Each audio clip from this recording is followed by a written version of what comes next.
feel nasty. I feel like I need a shower just walking out to my car and back.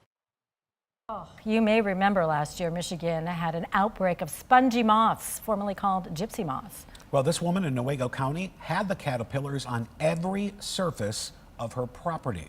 And surveys are now in from the DNR. And 13 on your side's Elena Holland joining us to tell us that the moth outlook is for this summer. Elena. Well, wow, I remember visiting that woman's property last year, and those spongy moth caterpillars and their droppings were falling all over us. We had to wear hats. But good news, this year does not appear to be nearly as bad.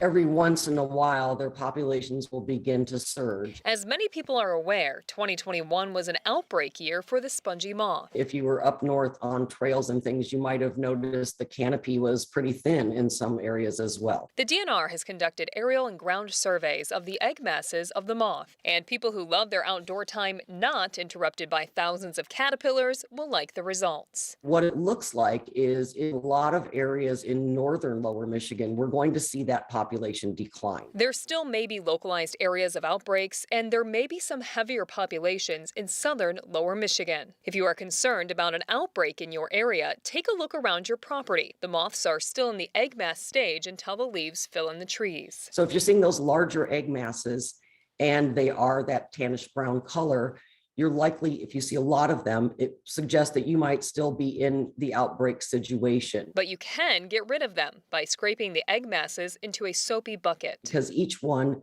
can hatch hundreds of caterpillars. And if you can destroy a couple hundred caterpillars in, one easy motion, that's going to be helpful. The caterpillars typically don't damage the trees long term. They eat the leaves, reducing the canopy, and are just a downright nuisance to anyone outside. Take a look for yourself and do what you can early on to reduce the number of caterpillars in your area. There is no statewide mitigation effort for the spongy moths, but some local areas still have spray programs, which would begin once the caterpillars emerge and begin eating leaves on trees.